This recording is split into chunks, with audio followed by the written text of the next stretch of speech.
Okay, good morning class. So today we're looking at the grade 10 paper 1, the June exam 2021. Okay, and this is from our school.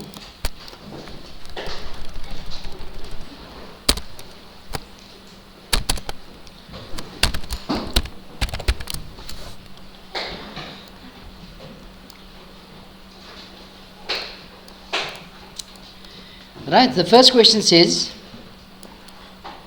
consider the following numbers. We've got the square root of 27. You put that in the calculator, you should get 3 root 3. The cube root of 27, which is 3, and the square root of negative 27 is an error, or non-real, or undefined, whatever. Which one of these numbers is irrational? So, the square root of 27, which is 3 root 3, that is irrational. Non-real, of course, is the square root of negative 27, and an integer is the cube root of 27. Okay? You write the number as it's given in that form. Okay? You don't give it in the simplified version. In question 1.2, we are asked to factorize the following questions fully. So as you can see, x is a common factor here. I'm left with x minus 1. Alright.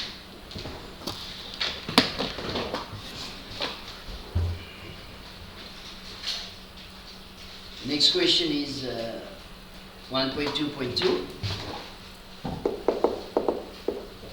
We've got x squared minus y squared minus 2x minus 2y. As you can see, a difference of 2 squares, so it's x minus y, x plus y. Minus 2 is a common factor, and then we're left with x plus y. What is now common?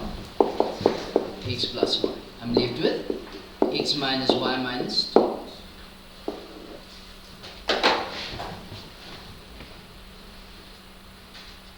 The next one is question 1.2.3. There's nothing that is common factor here, so I go straight into trinomial factorization. On the left hand side of the barrier, I write 3 and 1, 1 and 3. And on the right hand is 1 and 2. I don't have to swap that around. You add or subtract our products. Subtract it, so 2 times 3 is 6, minus 1 is 5, so that's what I'm looking for. So in a bracket goes a 3 and a 1 and a 2. Since there's x squared, so there goes an x and an x. The bigger product must be plus. So it's plus and minus. Okay.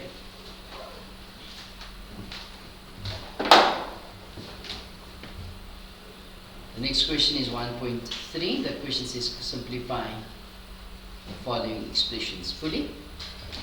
Here we're going to first break up the simple products of its prime factors. So 25 can be written as 5 squared. 5 times 5 is 25. Negative x times 15 is going to be 3 times 5.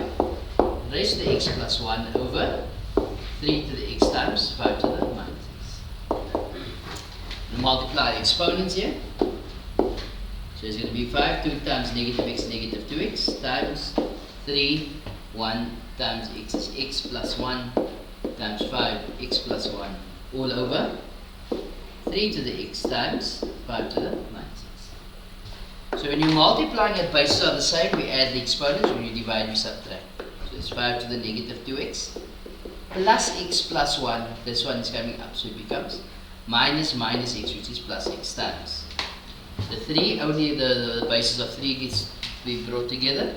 So it's 3x plus 1 minus x. Okay. So now I can simplify into 5 minus 2x plus x cancel. So it's 5 to the 1 times the x is cancelled there again, 3 to the 1. So it's 5 times 3, which is 15. Okay. The next one is 1.3.2. As you can see, x is a common factor here. I'm left to 3x squared minus 7x minus 6 over difference of two squares here, so it's x plus 3, x minus 3. That's division, so you change to multiplication, we tumble and times. As you can see here, 3x plus 9. We have a common factor there of 3, so it's x plus 3. Here in the numerator becomes the denominator. X is a common factor, I'm left with 3x plus 2. Okay, as you can see here, there's again a trinomial here, which can factorize. Let's check. So that is going to be 3 and 1. For 6 is going to be 1 and 6, 2 and 3. I can swap one of it around. Do we add or subtract our products there? Subtract it. So that's going to give you 9, and 9 minus 2 is 7. Can you see that? So in the bracket goes a 3 and a 2. So it's x into 3 and a 2, and a 1 and a 3. Okay, and there's x squared, so there goes an x and an x. What about our signs? Plus and a minus. The bigger product must be minus. So that is going to be 9x, and that's going to give you 2x. So of course the 9 is bigger. So the negative belongs to the 9x. But we must now don't put the negative in front of the 3x. So negative belongs to the positive. Over x plus 3. X minus 3 times 3 into x plus 3 over x into 3x plus 2.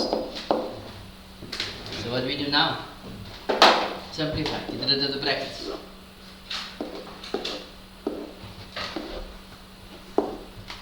what are we left with? 3. Okay? We are left with 3. Okay? So now brings us to question 2. Question 2.1, solve for x. 2.1.1.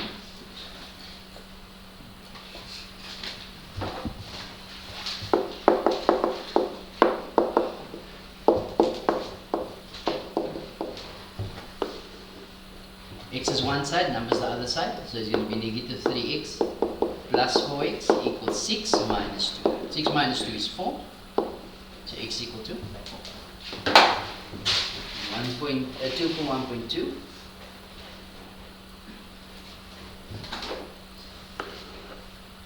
So we have x squared, the trinomial, and it's equal to 0, so I'm going to use the 0 factor rule there. The coefficient of x squared is 1 and 1. Do we add or subtract our products? We're going to add them. Okay? So 2 plus 1 is 3. So it's a 1 and a 1, a 1 and a 2 in the bracket. 1 and a 1, 1 and a 2. So there is the x squared, so there goes an x and an x. What about our signs? Same signs. Both is going to be negative. So we now say that x minus 1 is equal to 0. So x equal to 1. Or x minus 2 is equal to 0. X is equal to 2. The 0 factor rule is coming into play. Okay? Next question.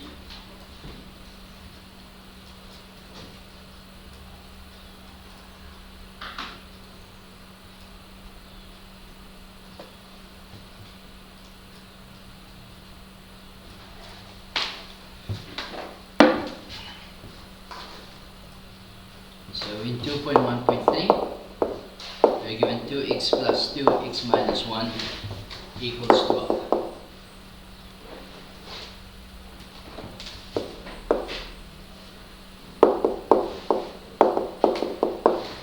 Okay.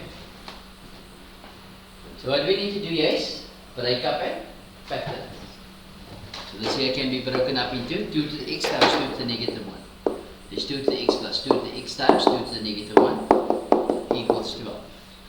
So what is now common is 2 to the x. So we've got 2 to the x into. If you take 2x out, what are we left with? 1 plus. If you take the whole term out, we're left with 1. If you take that out, I'm left with plus 2 to the minus 1 equals 12. Now 1 plus, now 2 to the minus 1 is half. 1 plus half is 1 and a half, which is 3 over 2. So I'm going to divide both sides by 3 over 2. So of course that cancels. So 2 to the x is equal to is 24 over 3, which is 8.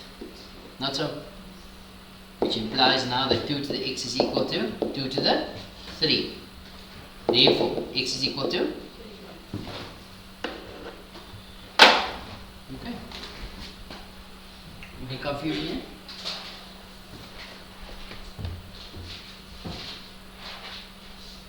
Next one, 2.2.1, it says solve for x. What are we going to do first? X is 1, okay, first get the x in the middle.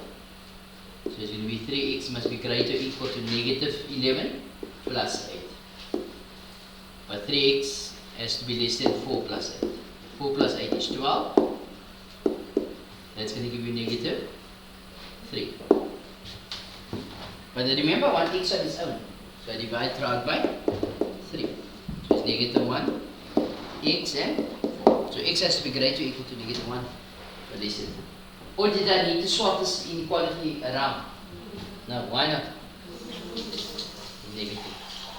The only time you swap the inequality around is multiplying and dividing by a negative value. The next question. I ask you to illustrate your answer in question 2.1.2. Okay. And then number line. Alright. 2.2.2. Under number line, the critical values are negative 1 and 4. Negative 1, will it have open or closed circle at negative 1? Closed. Why? Because that's equal to as well. Right? So x is open or closed circle at 4? Open circle. So it's excluded. So x is greater than or equal to 1, but less than or equal to. Okay.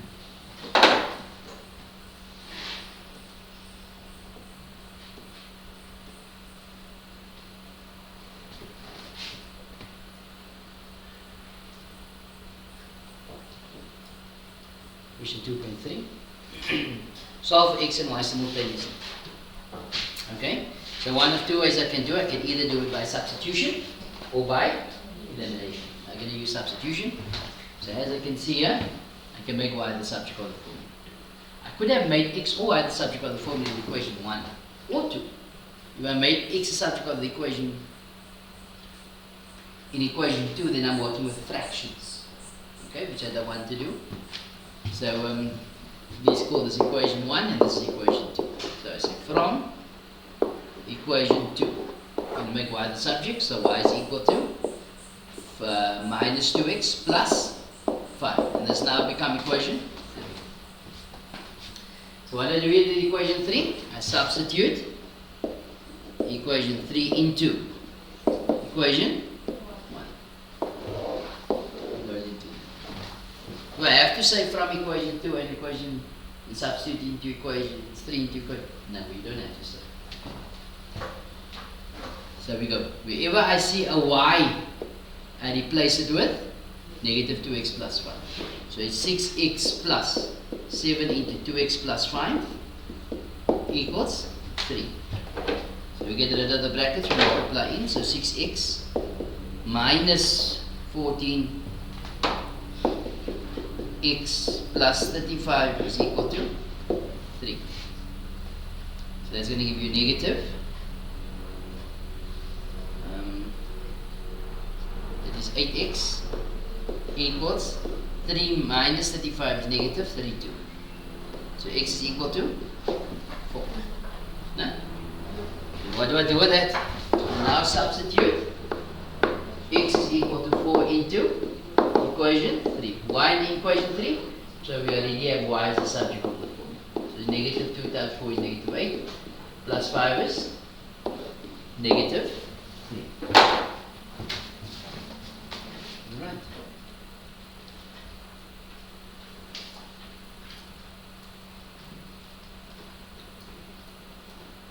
Question 4.2.1. 2.4.1, sorry. Make R the subject of your formula. So when b is equal to 4 over 3 pi r cubed minus r cubed. Okay. So So one or two things I can do here, I can either multiply out by, get rid of the brackets by multiplying it out, or I can divide it by the coefficient of this bracket, which is 4 over 3 pi. So of course that cancels, so I'm left with r cubed minus r cubed is equal to. Now there's a 1 on top of that, not so. So 1 divided by 4 over 3 is 3 over 4 v over pi. They want lowercase r the subject of your formula. So I take it on that side, and that on the other, so r cubed is equal to r cubed minus 3v over 4 pi. How do we get r cubed on its own? Cube root both sides. Okay, which now tell us that r is equal to the cube root of r cubed minus 3v over 4 pi. Okay.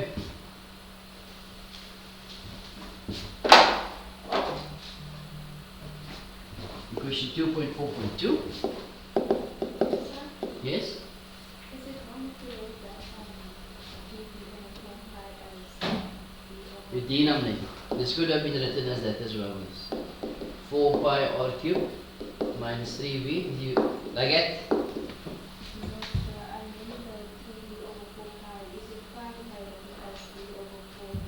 So you say v over 4 over 3 pi. Like it? Yeah? That's right.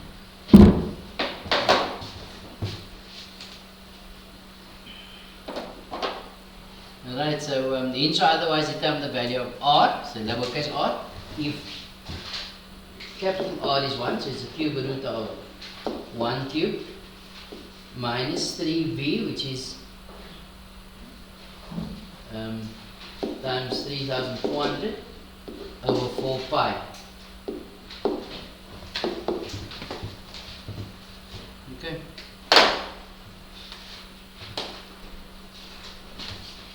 Why I feel like it's wrong? Here's the cube root.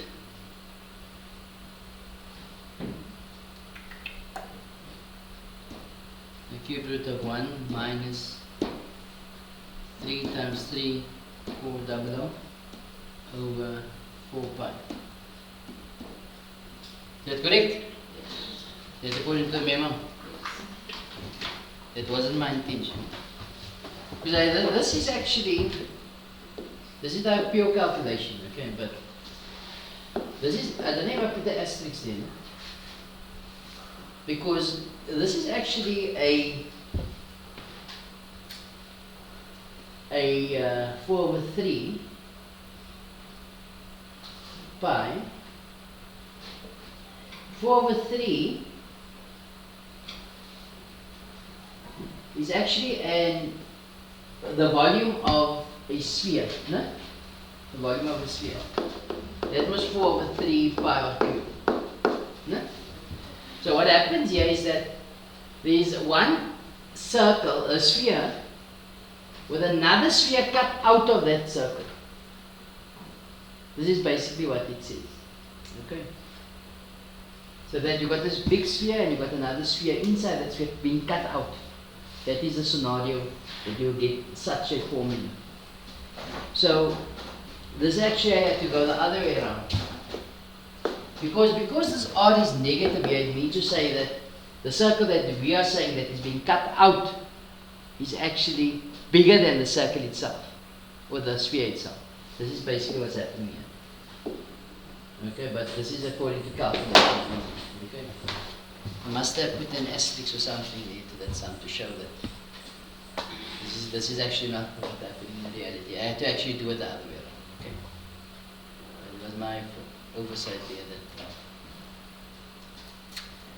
that. Alright, then we are told that Lino gave a third of her money to Lolita, and 1/5 of her money to Zizi.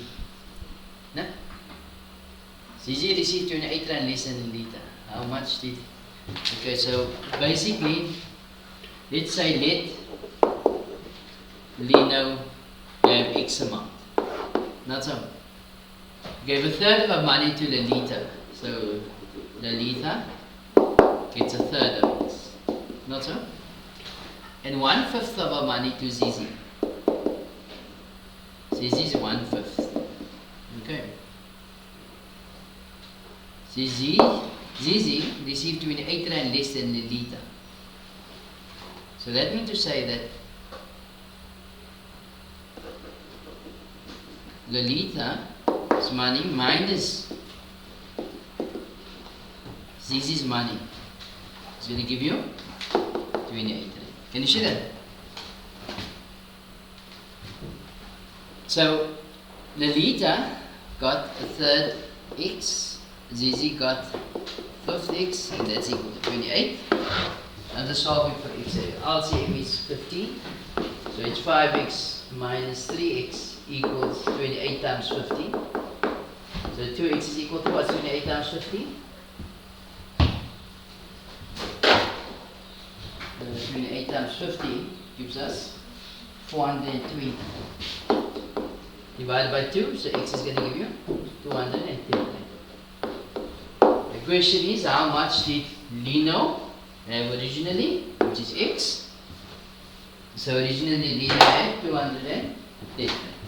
Okay.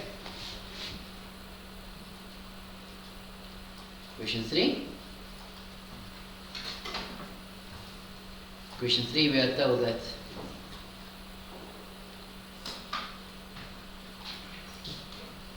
the number pattern 4, minus 1, minus 6, and so on.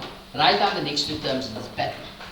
So we're minusing 5, minus 5. By minus 5, we get negative 11. Minus 5 is negative 16. Okay, those are the next two numbers in the pattern. Then the question says, determine the nth term of the sequence. So Tn is equal to minus 5n, and you put 1 in there, get negative 5, because n with 4, so it's plus 9. That's one way of looking at it. Or, we can use the formula, which is Tn is equal to a plus n minus 1d. Your a value is 4 plus n minus 1 times negative 5. So it's 4 minus 5n plus 5, which is negative 5n plus 9. Okay? It's a bit longer, but learners find that easier to work. Okay? The next question says, calculate the 27th term of this pattern. Remember, Tn is defined as 5n plus 9. So we're going to go with 3.1.3. T27 is going to be negative 5 times 27 plus 9. So negative 5 times 27 plus 9 gives us 294. 290. Sorry? So no. Oh, there's an answer between front. Negative 126. Sorry. Okay. Then I want to know in question 3.1.4, which term in the pattern is equal to? So the nth term is negative 71. So you got negative 5n plus 9 is equal to negative 71. Negative 5n is equal to negative 80. Divided by 5 both sides. X is going to give you 60. Okay, sorry about that. Next. In 3.2, we are told that dog tails D and dog tails D and light tails L used to create a pattern on the floor. The first three patterns are shown below. For the patterns that follow, the tiles are arranged in a similar manner. Pattern 1 has 3 dark and 1 light. This one 1, 2, 3, 4, 5, 6. 6 dark and 2 light. It's 3, 6, 9 dark and 3 light. Okay. How many dark tiles were used in pattern 4? So it's going to be 3, 6, 9, 12. Not so? How many light tiles were used in pattern 6? So there's 1, 2, 3, 4, 5, 6. Okay. Then the question says, write down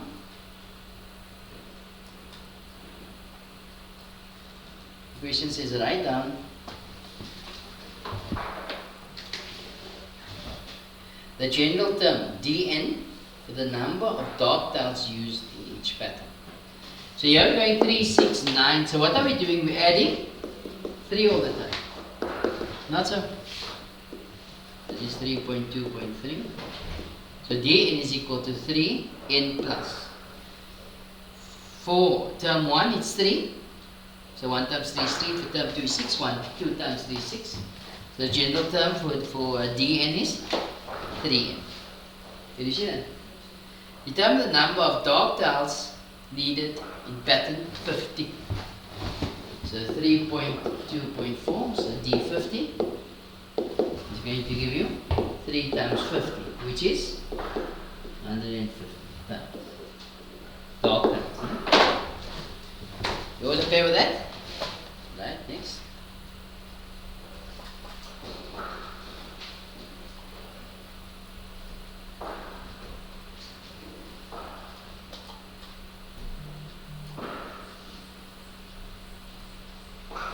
Question 4, we are told that f of x equal to x squared minus 1 and g of x equal to 2x minus 1 are defining equations of f of x and g of x respectively, which means to say in that order. Sketch the graph of f and g on the same set of axes. So what type of graph is f of x? It's a parabola graph, not so. Sorry about this.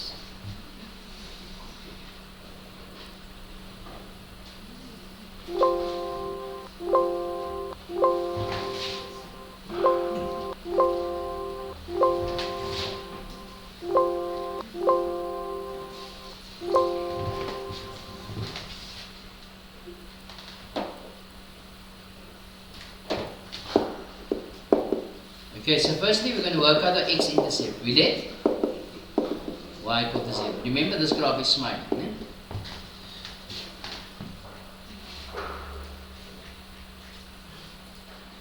Graph is smiling.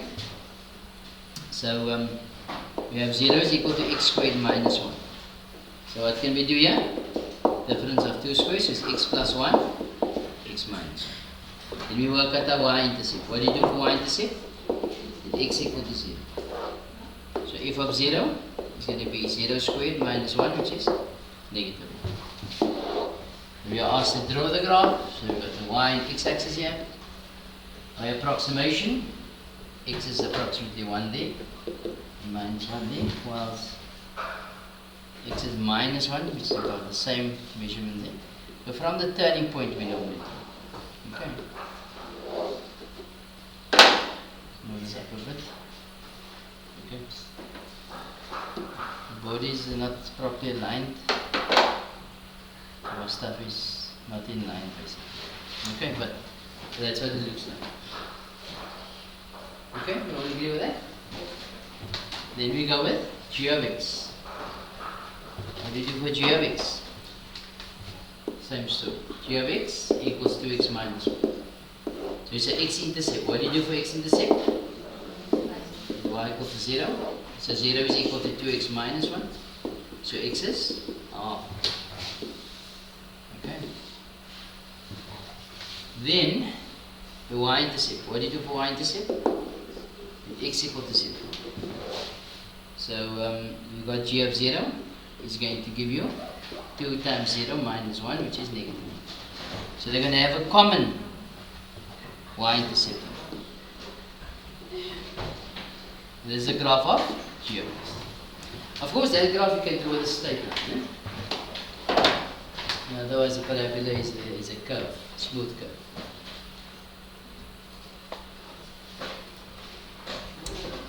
Right, so let's look at the questions that follows. The first question says determine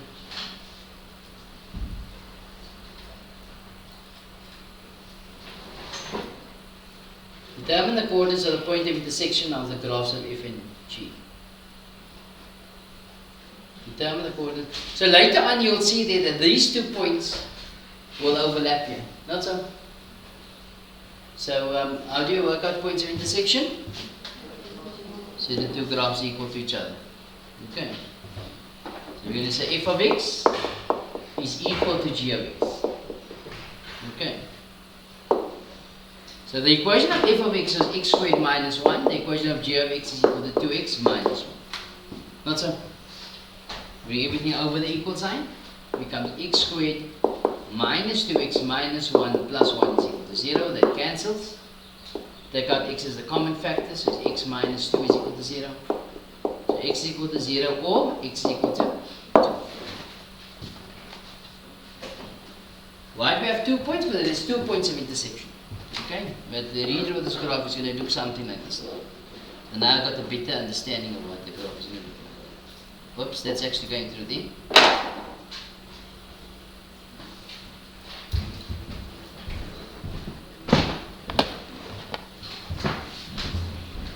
Okay, so it's basically going to meet at, it's actually fairly close, which is 2 and some y value.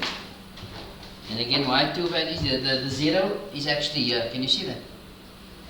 So if you substitute that either into the parabola or the straight line, let's go with g of 0, it's going to give you negative 1.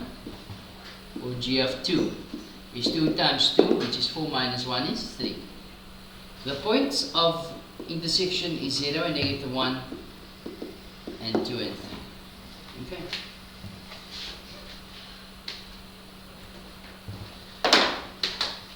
So I think I must just read through this graph so that I can put those points in. Go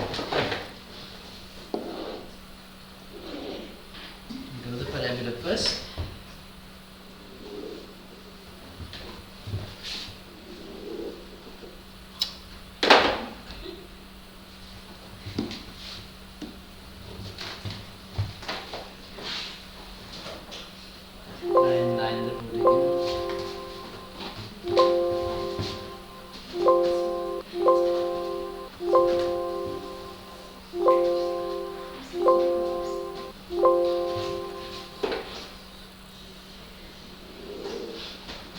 Okay.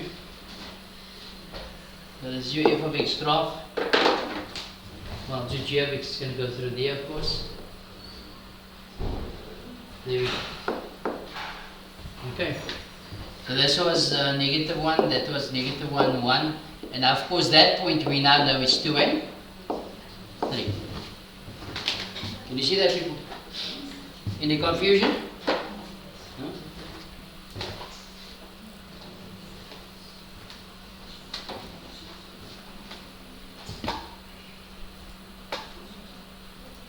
Look at the next question.